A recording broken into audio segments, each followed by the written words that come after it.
todos esses grandes filósofos que a gente se refere quando fala da história da filosofia, nenhum deles foi filósofo. Nenhum deles, eu sou filósofo profissional. Eles eram várias coisas, né? Eram médicos, eram juristas, eram cientistas, eram políticos, eram teólogos, eles faziam várias coisas. Entendeu? Não tinha assim, a minha profissão é ser filósofo. Né? Mas havia uma coisa que esses caras faziam que estava um pouquinho antes de tudo que desenvolveram nas suas teorias e que, na verdade, não tem muita relação com o fato de que produziam teorias. Quase sempre, quando a gente pensa em estudar filosofia, a gente pensa em estudar teorias filosóficas. E o que eu tenho tentado... Hoje mesmo eu estava dando aula pela manhã com estudantes de direito, uma coisa que eu estava tentando convencer para eles é que, se algum dia surgiu alguma coisa específica que podemos dar o nome de filosofia, isso surgiu por uma questão que não tem nada a ver com essas especulações teóricas. Um fato muito corriqueiro, muito comum, muito, sabe, de cotidiano mesmo. Foi o fato que, em determinado lugar do mundo, teve uma ocorrência que foi a ideia da cidade como uma instituição autônoma que tinha que cuidar dos seus próprios negócios. Eu sempre brinco com meus alunos que essa ideia de que os gregos acreditavam nos seus deuses é uma coisa muito tola. Porque imagina uma pessoa madura, inteligente, acreditar que um homem de 15 metros de altura poderia conduzir a vida deles, que moram lá no morro, no monte. Tal. Isso ele com o filho de João Bosco. Não tem sentido nenhum. Se há uma coisa que é característica desses caras lá, é um absoluta, sabe, desamparo metafísico em relação a alguma fala divina que pudesse dar alguma orientação sobre o que eles deviam fazer no cotidiano.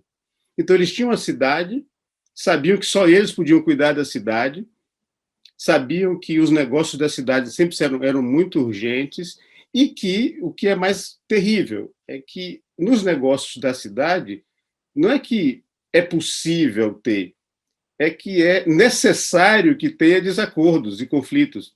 Isso não é uma coisa que a gente pode pensar assim, ocasionalmente há algum tipo de desacordo. Não é que ocasionalmente, não, é necessário, porque as pessoas são formadas em famílias, em tradições, têm religiões, têm propensões, têm afetos, e todo mundo carrega suas crenças para onde vai. E são crenças privadas, né, que nascem nas suas casas, nas suas tradições. Mas, de repente, chega um momento que tem que ser responsável por escolhas e decisões que dizem respeito a todos da cidade. Então, se vocês se lembram bem, quando se fala de filósofos antigamente, a figura que aparece é Sócrates. Né? E o que Sócrates sabia? Não sabia nada. Qual a posição que ele tinha? Não posição nenhuma que ele tinha. Ele era a pessoa que representava a ideia de que todos deveriam se educar para participar da cidade. Tinham que aprender um tipo de ferramenta para participar dos negócios da cidade. E essa ferramenta chamava-se diálogo. Tanto que as primeiras obras assim mais importantes do campo da filosofia são são construídas na forma do diálogo, em que são sempre são assim, duas posições pelo menos diferentes. Não é que são diferentes, são opostas. Um diz que Deus existe, outro diz que Deus não existe. E tem bons motivos para acreditar nisso. Aí vem o filósofo, chega no meio e diz assim, dirige-se para um e pergunta, mas por que você acha que Deus existe? Ele não vai fazer com que, ao final, as pessoas concluam que Deus não existe. Não é esse que é o objetivo dele, destruir a crença do outro. É pedir que ele explique por que acredita em Deus. E depois de colocar a pressão sobre essa pessoa, se dirige a outra. Por que você diz que Deus não existe? E vai fazendo com que as pessoas se exponham. O resultado final disso, eu não sei se vocês já tiveram a oportunidade de ler algum diálogo platônico, não tem resposta, entendeu? Não tem uma conclusão, assim, tipo aquela sessão final, finalmente concluímos que Deus existe, ou finalmente concluímos que Deus não existe. Não é essa a conclusão nos diálogos platônicos. A conclusão é que os participantes adquirem a habilidade de dialogar, certo? E que qualquer resultado de uma situação em que envolva essa metodologia, esse procedimento, vai ser o que devemos assumir. vai ser bom, vai ser ruim e tal, não importa, quer dizer, importa, claro que é bom que o resultado seja bom, mas o resultado é aquilo pelo qual os que participam do diálogo vão ser responsáveis por eles. Isso é uma coisa tão complicada, tão importante, mas tão difícil, que vocês veem que precisou de ter um sujeito especial para fazer isso. Precisou ter um tipo de pessoa com uma forma de pensar muito especial, muito cuidada, muito trabalhada, muito pensada, muito estudada, que é o filósofo. Não é fácil isso. Cidades são lugares muito difíceis. Sobretudo porque tem isso, tem coisas que vão ser decididas que são de uma gravidade que incide sobre a vida das pessoas de modo tão radical. São os impostos, são as leis, são a forma de educar as crianças, é como tratar as mulheres, é como tratar os escravos, é como tratar os estrangeiros, é como fazer o comércio com outros lugares. É tudo tão radical e as pessoas têm tantos valores e perspectivas diferentes que a tendência natural não é a conversa, não é o diálogo. A tendência natural é a violência, é a força. Essa é a tendência natural. E boa parte da história da humanidade é assim. Né? Aqueles que conseguem agregar mais força, aqueles que querem agregar o maior número de seguidores, aqueles que conseguem ter os seus pequenos exércitos, aqueles que conseguem esmagar os seus opositores, em geral, são esses que conseguem conduzir a cidade. Essa é a história da humanidade quase toda. Nós temos a história da humanidade, a história de sangue, de violência, de esmagar os opositores, os que creem diferente, o que tem outra religião, o que tem outra cor, tudo. Essa é a história da humanidade. A exceção é exatamente aquele em que o filósofo entra no meio, em que uma habilidade muito especial, uma virtude muito especial é requerida, que é a capacidade para dialogar, que envolve coisas do tipo: eu estou comprometido que, quando eu abro a boca na Assembleia, o que eu vou falar é verdadeiro. Esse é um compromisso, por exemplo. Porque há uma coisa que tem no livro de Chico, que eu fiquei muito impressionado, logo no primeiro momento que eu li, que é quando ele fala da importância do real, ou seja, aquilo que não é meu, aquilo que não pertence a mim, pessoalmente, né? Aquilo que está de respeito a todo mundo, que está aí, certo?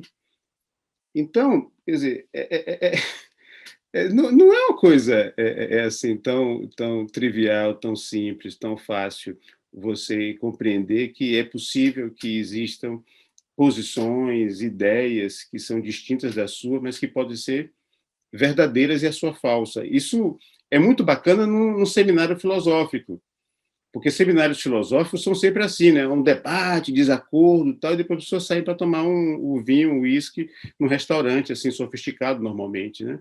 Mas na vida política, na vida prática, não é assim que as coisas funcionam, né? Ao contrário, é muito contrário. A melhor estratégia que tem é você tomar o seu opositor como alguém fraco, equivocado, errado, que está associado a forças que são malignas. Isso é o caminho mais simples, né? É o caminho mais fácil, o caminho comum. Então, essa construção do opositor como alguém tão racional, tão virtuoso quanto eu sou, é uma tarefa que é quase impossível. É quase impossível essa tarefa. Agora, o problema é que, se isso é impossível, muita coisa vai junto com essa história. Muita coisa vai junto. Porque uma das características das vidas humanas é o fato de que nós cooperamos uns com os outros. Sempre foi assim. Desde as hordas antigas, em que um ia na frente com um batedor para ver onde tinha alimento, ia dizer ali tem alimento, eu confiava que ele dizia que ali tinha alimento e íamos para lá. Até recentemente, ou seja, quando temos a ciência, a escola, a educação, o testemunho dos outros, a cooperação é uma coisa muito importante. O problema é quando há esse desacordo sobre questões que são de grande interesse para a cidade, para a vida pública, há impossibilidade da conversa e toda e qualquer cooperação cai no atoleiro.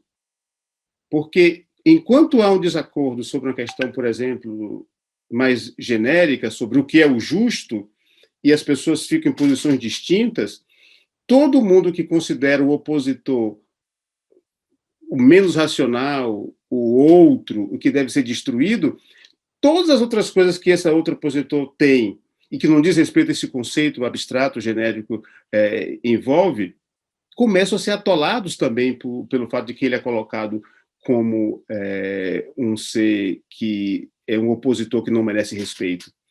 Então, algo que não tem nada a ver, por exemplo, vacina, tem nada a ver com discussões políticas, a eficiência de uma vacina, não tem nada a ver com isso, vai atolado também. Então, o diálogo como um procedimento importante, ele é difícil, talvez seja impossível, porém, se for impossível, muita coisa vai junto. E aí vocês veem, quer dizer, muitas pessoas no Brasil morreram recentemente por causa disso. Quer dizer, uma coisa que não tinha nada a ver com outra, ou seja, um programa de saúde pública para o qual nós temos técnicos de alto nível formados, temos um sistema de vacinação de alto nível instalado, tal, que não funcionou. Porque foi atolado, entendeu? Foi atolado completamente. E aí você vê que as pessoas começam a interpretar aquilo que os outros falam, aquilo que os outros dizem, a partir da compreensão de que é um opositor que não merece o status de ser um interlocutor. Então, o meu grande problema com os meus alunos atualmente é exatamente dizer isso para eles, né? Primeiro que a filosofia tem a ver com aquilo que diz respeito ao espaço público. A filosofia é pensada como aquela coisa que é o cara isolado. Não sei se vocês conhecem os quadros de Rembrandt. Tem uns quadros de Rembrandt, que é uma série sobre os filósofos, né? O filósofo lendo, o filósofo pensando e tal. É aquele homem assim com uma manta, um velho, tem uma luzinha assim pequenininha, uma luzinha assim meio bruxuleante ali e tal, meio, entre muito escuro e pouco claro, tal, cara isolado, tal. Essa é uma imagem que se tem do filósofo como aquele que está mergulhado em si. É exatamente o oposto, quer dizer, o filósofo diz respeito ao logos, aquilo que é dizível, aquilo que é público, aquilo que deve ser dito. Não há espaço na filosofia para aquilo que diz respeito ao que é íntimo a mim. A filosofia é um espaço público. Né? Então, essa é a primeira coisa, dificuldade que eu tenho com os alunos, né? Tentar falar isso para eles. Né? E a segunda coisa é dizer que o aprendizado que nós temos ao estudar filosofia, aquilo que nós aprendemos, não é uma teoria. Entendeu? Se eu aprendo a dizer um por um as categorias kantianas, isso não quer dizer que eu aprendi filosofia. Tem uma famosa frase de Kant que ele dizia: não se pode ensinar filosofia, mas ensinar a filosofar. Ele está redondamente correto. É isso mesmo. Quer dizer, ensinar teorias filosóficas é uma coisa que é importante, porque diz respeito à história do nosso pensamento, como é importante nós estudarmos a história da cultura, a história da literatura, a história das ciências. Mas não é isso que se aprende quando você aprende filosofia. Você aprende a conversar. Você aprende a se colocar numa posição de menor arrogância. Por isso aí, Chico sabe muito bem que eu tenho uma grande simpatia por filósofos céticos antigos, né, sexto-empíricos e outros, que são aqueles que tentam combater a tendência ao dogmatismo, a tendência à arrogância, a tendência à precipitação.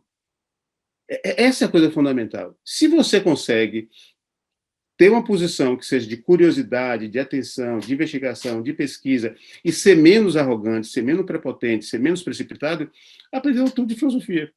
O resto são detalhes, entendeu?